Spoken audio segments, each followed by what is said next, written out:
শ্বশুর বাড়িতে আসতে না আসতেই প্যান্টের পকেট থেকে 10,000 টাকা চুরি হয়ে গেছে। What? বিয়া করছি মাত্র 2 মাস হয়, এখনই যদি বলি আমার টাকা চুরি হয়ে গেছে তাহলে তো আমার মান সম্মান সব পাঞ্চার হয়ে যাব।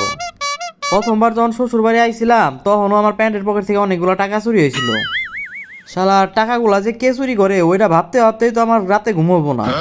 কি ব্যাপার, এক্স কে মনে পড়ছে নাকি যার জন্য ঘুমাচ্ছ না, বসে আছো? এমনিতেই আমার টাকা চুরি হয়েছে, এর মধ্যে বউ আবার সন্দেহ করতেছে। রাগের ঠেলায় আমার মাথাটা না একদম নষ্ট হয়ে যাইতেছে। থাক, এখন রাতের বেলা ঝগড়া করা দেবো না। চোখ দুটা বন্ধ করে নাক ডাকার ভান ধইরা শুয়া শুয়া চিন্তা করি টাকাগুলা কে চুরি করতে পারে। শ্বশুর শাশুড়ি শালা সম্বন্ধী সবটিরই সন্দেহ হইতাছে, নাকি আবার বউ চুরি করলো। কিন্তু বউরে তো সন্দেহ হইতাছে না, বাড়িতে তো লাখ লাখ টাকা পড়ে থাকে, বউ তো শুয়াও দেখে না। থাক, বউরে সন্দেহ করা বাদ দেওয়া লাগবো। সবচাইতে বেশি সন্দেহ হইতাছে শালাডারে। কালকে সকালে শালারে দিয়া জিজ্ঞাসাবাদ করা শুরু করবো। এই যে শালা বাবু, একটু আগে গেছিলাম বাইকের শোরুমে, জানো কি করে আইছি? কি করে আইছেন দুলাভাই? আমি জানি আমার শালা একটা বাইক পাগল, বাইকের কথা শুনলে একদম টাসকে খেয়ে উঠবো। তোমার জন্য হিরো এক্সট্রিম 125 বাইকটা পছন্দ করে থুয়ে আইছি। কি কন তা দুলাভাই, খালি পছন্দ করে আইছেন, কিনেন নাই? কিনতে লাগছিলাম, কিন্তু জানো কি হয়েছে? কি হয়েছে দুলাভাই? বাইকের দাম 1,80,000, কিন্তু আমি দরদাম কইরা 1,70,000 ঠিক করছি। কিন্তু কিন্তু কি দুলাভাই, বাইক কিনা কি আবার আপনি বাড়িতে রাই খাইছেন নাকি? আরে না, টাকা দিতে গিয়া দেখি আমার কাছে টাকা আছে 1,60,000, 10,000 টাকা শর্ট। কি বলেন দুলাভাই, মাত্র 10,000 টাকার জন্য বাইকটা আপনি কিনলেন না? 10,000 টাকা তো আমার কাছে চাইলেও আমি দিতাম। এইবার ধরা পড়বো ওই মনে হয় আমার টাকাটা চুরি করছে। এবার চান্দু পয়েন্টে আসো, এখন বলো তো তুমি আমার পকেট থেকে 10,000 টাকা কেন চুরি করছো? কথা কিন্তু একদম ঘুরাইবা না। হায় আল্লাহ, আমার কি কপাল দুলাভাই, আপনি আমার শেষ পর্যন্ত চোর বানাইলেন। আর এই আপনি নাকি আমার 1,70,000 টাকা দিয়ে বাইক কিনা দিবেন। আপনার এই কথা শুনে আমি না মনে অনেক কষ্ট পাইলাম। তোমার তো মনে অনেক কষ্ট, এবার সত্যি করে কও আমার টাকা কে নিছে? আপনার টাকার গোষ্ঠী গিলাই আমি, ওইরকম 10,000 টাকা আমি 10 সেকেন্ড ইনকাম করতে পারি।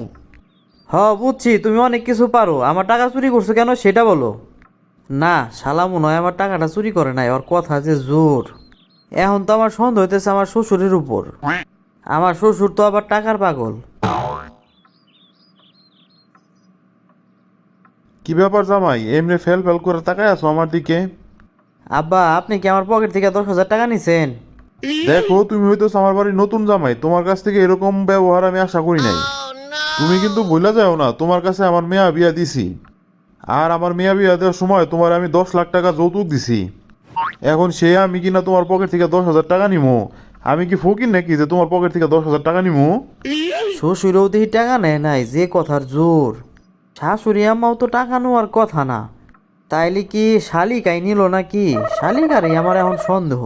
ও আমার সুন্দরী শালিকা, তোমার টাকার প্রয়োজন তুমি আমারে বললেই পারতা। আমার পকেট থেকে তুমি কেন 10,000 টাকা নিলা? চাইলে তোমার আমি বেশি করে দিতাম, তুমি আমার একটা মাত্র শালি। আপনার টাকার গুষ্টি মারি আমি। এখন যদি আমি আমার বয়ফ্রেন্ডে ফোন দেই 10,000 টাকা কেন 10 লাখ টাকা পাঠিয়ে দিব। আপনার লাগবো কিনা সেটা বলেন। শালিও দেখে আমার উপরে সেই চটা চড়ছে। আমার সন্দেহটা তো কমতাছে না, তাইলে আমার টাকাটা কেনা নিল। এই দেখো তো আমার নেকলেসটা কেমন হয়েছে। এটা তো দেখি হীরার নেকলেস, তুমি এটা কই পাইলা? আমার বয়ফ্রেন্ড আমার এটা গিফট করছে। তোমার বয়ফ্রেন্ড মানে? শালা লম্পট দুশ্চরিত্র, আমার বোনের সাথে ফেসবুকে প্রেম করস, আবার নাম্বার নিয়ে ওর সাথে কথা বলস, তোর লজ্জা করে না? লুচ্চা কোথাকার, বাসর করে আমার আবার বলে তুমি আমার প্রথম ভালোবাসা। এটা শুনেই তো আমার সন্দেহ হয়েছিল। ওই কথা শুনেই তোর পরীক্ষা নিতে চাইছিলাম, আসলে সত্যি তুই একটা ভেজাল মাল। আজকে তুই ধরা খাইলি। আর শোন, তুই যে আমার বাপের বাড়ি এসে যতবার টাকা হারাইছ সব টাকা আমি নিছি। ভাবছিলাম আমার বোনটা যে তোর লগে অভিনয়টা করতেছে ওরে একটা পুরস্কার দিব, কারণ আমি ভাবছিলাম তুই আর দ্বিতীয়বার প্রেমে পড়বি না। আর আমি আমার বোনের সাথে বেট লাগছিলাম যদি ও জিততে পারে তাহলে ওরে একটা হীরার নেকলেস দিব।